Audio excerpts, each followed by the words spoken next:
నమస్కారం ప్రసాద్ గారు. నమస్తే అండి. సార్ ఇప్పుడు ఆంధ్రప్రదేశ్లో చూసుకుంటే అమరావతి గురించి ఒక జర్నలిస్ట్ డిబేట్లో మాట్లాడడం ఎంతవరకు కరెక్ట్? అమరావతిని వేశ్యలాగా కొలవడం ఎంతవరకు కరెక్ట్? తను ఈరోజు నిన్న అరెస్ట్ అవ్వడం జరిగింది. దీన్ని ఏం ప్రభుత్వం ఇంత సీరియస్గా తీసుకుంటుంది? దీనిపైన మీ అభిప్రాయం అండి? ఒకటండి, మన రాజధాని మన ప్రైడ్. ఆ రాజధానిని ఏది పడితే అది పదంతో సంబోధించడం ఖచ్చితంగా సముచితం కాదు. ముఖ్యంగా ఒక స్థాయి కలిగిన వ్యక్తి, ఆయన కూడా జర్నలిస్ట్ అయ్యండి, కృష్ణరాజు లాంటి వ్యక్తి మాట్లాడడం ఖచ్చితంగా ఆక్షేపణీయం. అంటే అఫ్కోర్స్ ఒక సందర్భం ఉంటుంది ప్రతిదానికి. ఇప్పుడు చుట్టుపక్కల ఇప్పుడు పెద్దాపురం, చిలకలూరుపేట ఇలాంటివి ఉన్నాయి. దాని కాన్సిక్వెన్సెస్, రిప్రికేషన్స్ చూస్తే గౌరవ పోలీస్ డిపార్ట్మెంట్ ఒక ఎదురుగుండా ఉన్న ఇంకొక సీనియర్ జర్నలిస్ట్కి వచ్చిన కాన్సిక్వెన్సెస్ చూడండి. 70 సంవత్సరంలో ఆయన స్థాయి, ఆయన డిబేట్లని ముఖ్యమంత్రులు చూసి దాని మీద ప్రతిస్పందించేంత స్థాయి. ఈవెన్ చంద్రబాబు గారు కూడా ఆయన డిబేట్ చూసి ప్రతిస్పందించాడు. గతంలో కిరణ్ కుమార్ రెడ్డి గారు ఆయన డిబేట్ చూసి, సార్ మీరు మా డేటా అంతా చెప్పేసి బడ్జెట్లో మాకు వ్యవస్థలను చేసినంత పని చేశారు, స్క్రోలింగ్లోనే అయ్యండి సార్, అట్లా బడ్జెట్ ఎక్స్పెక్టేషన్స్ పెంచుతామని చెప్పి బతిమాలకున్న ఉదంతాలు ఉన్నాయి. అది కూడా ఇంకొక సీనియర్ జర్నలిస్టు అవి పంచుకుంటే ఆయన గురించి మాలాంటి వాళ్ళందరికీ తెలుస్తుంది. అయితే తక్కువ చేయడం, ఎక్కువ చేయడం అనేది కాకుండా అసలు వాస్తవానికి దగ్గరగా మనం మాట్లాడిన దాంట్లో సరళీకృతమైన భాష అండ్ ఎదుటి మనిషి భావాలని, భావావేశాలని రెచ్చగొట్టకుండా ఉండే ప్రాంత ప్రాతిపదికల మీద మాట్లాడడం చాలా ఇంపార్టెంట్. సో అక్కడ సంయమనం, విచక్షణ కోల్పోయి డేటా కంపారిజన్స్లో కృష్ణరాజు గారు ఆ పదాన్ని వాడడం అబ్సల్యూట్లీ రాంగ్. కానీ అది ఎంటైర్ స్టేట్లో ఉన్న ఆడపిల్లలందరినీ అన్నట్టు, నెక్స్ట్ అమరావతిలో ఉన్న ఆడవాళ్ళని అన్నట్టుగా మాట్లాడితే మాత్రం అది ఖచ్చితంగా నేనైతే ఒప్పుకోను. అది అనలేదు వాళ్ళు. ఆ డిబేట్ సారాంశం ఏంటంటే, ఒక నేషనల్ స్టాటిస్టిక్స్ ఎయిడ్స్ నియంత్రణ కోసం ఆ వృత్తుల్లో ఉన్న వాళ్ళ పర్యవేక్షణ, వాళ్ళ డేటాలు అన్నవి ఇస్తూ ఆంధ్రప్రదేశ్ రాష్ట్రంలో అత్యధికంగా ఉన్నాయి, మహారాష్ట్ర 3వ ప్లేస్లో, తెలంగాణ 5వ ప్లేస్లో, ఇవన్నీ చెప్పుకుంటూ వచ్చే స్టేట్స్ వైజ్గా. సో ఓవరాల్గా ఆ డేటాలో కూడా 10% downfall from respective state Andhra Pradesh నుంచి కూడా ఉంటుందని చెప్పడంలో ఇవి ఎస్టాబ్లిష్ అవుతుందని అన్వయించుకుని మనం ఎలా పడితే అలా మాట్లాడుతూ, ఇది మీరు గమనిస్తేనండి, ఈ తపేలా ఛానల్లో వాళ్ళు వాళ్ళ గంగతో రాంబాబు సినిమాలో బ్రహ్మానంద గారు చూడండి, ప్రతిదీ స్క్రిప్ట్ రాసుకుని కూర్చున్నట్టు వీళ్ళు ప్రిపరేషన్ ఎలా ఉందంటే, నిన్న లోకేష్ గారు, నేను ఎందుకు ఇంత అదంటగేటుగా చెప్తానంటే, విశాఖలో ఆయన మాట్లాడుతుండే ఒకడిని లాప్ట్ ఎత్తేసాం, మిగిలిన 2 రోజుల్లోనూ ఇంకో బ్రోకర్ గాడని ఏదేదో మాట్లాడుతున్నాడు ఆయన. సో 3 రోజులు ఎందుకు టైం తీసుకున్నాం అంటే, this is what they are modus operandi. So very క్లియర్గా they want to establish an issue as if దీదాలో ఎక్కడంటే 2014 నుంచి ఆ ప్రశాంత్ కిషోర్ అనే వ్యక్తి చేసే నెగిటివ్ నెరేషన్స్తో ప్రజల్లో నిరంతరం ఒక చర్చనీయాంశం జరుగుతూ, అంటే జగన్మోహన్ రెడ్డి వైఎస్ఆర్సీపీ అంటే ఆడవాళ్ళ మీద గౌరవం లేదు, భార్యకి మాట విని తల్లికి చెల్లికి అన్యాయం చేశాడు అన్న నెరేటివ్తో సక్సెస్ అవుతున్నారు. ఇంకొక పక్క చెల్లికి అన్యాయం చేసి బాబాయినే చంపేశాడు అన్న ఇంకొక నేపథ్యాన్ని. ఇప్పుడు రీసెంట్గా ఏం చేశారు, అమరావతి పట్ల అండ్ ముఖ్యంగా అమరావతి రాజధాని పట్ల కన్సర్న్ లేదని, పోనీ 5 ఏళ్ల పాటు జగన్మోహన్ రెడ్డి ఏళ్ళలో ఫస్ట్ మీ 5 ఏళ్ల పాటులో 8-9 ఏళ్ల పాటు అమరావతి రాజధాని అన్నారు. ఇప్పుడు ఈ సంవత్సరం అయింది, కేంద్ర ప్రభుత్వం నుంచి ఏమైనా గజెట్ తీసుకొచ్చారు మీరు, అది శాశ్వత అమరావతి రాజధాని అని? అది చేయరు. రెండోది, ఇదే జగన్మోహన్ రెడ్డి 3 రాజధానుల బిల్లు గౌరవ న్యాయస్థానం హైకోర్టు నుంచి విరమించుకున్నాడు. అది ఎక్కడైనా చర్చనీయాంశం చేస్తారా?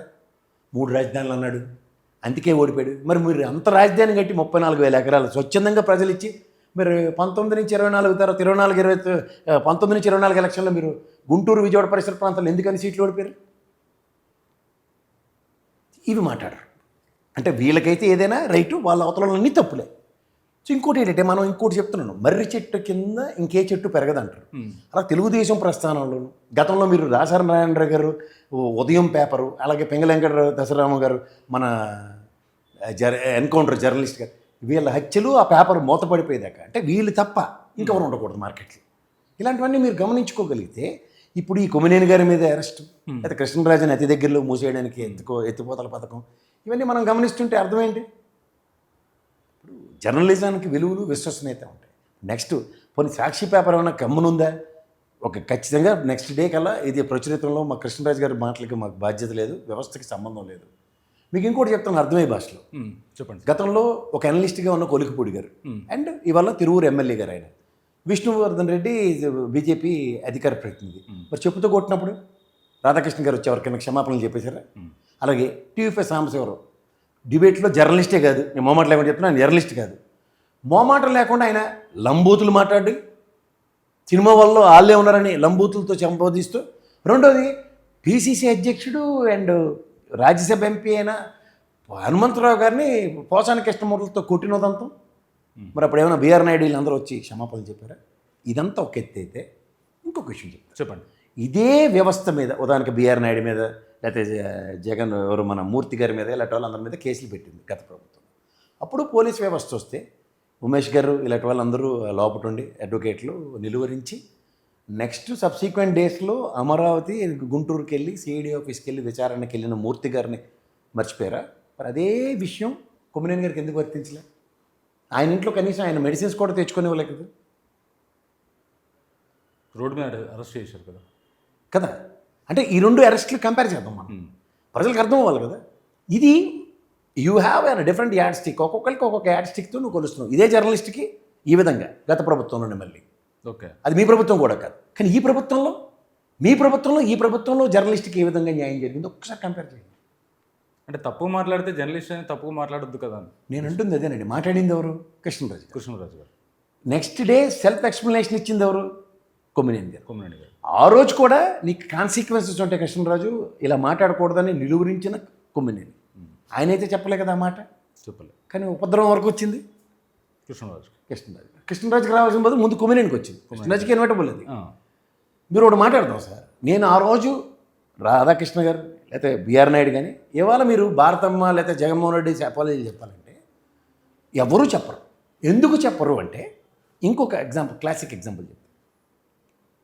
ప్రశాంత్ భూషణ్ గారు సుప్రీంకోర్టు అడ్వకేట్.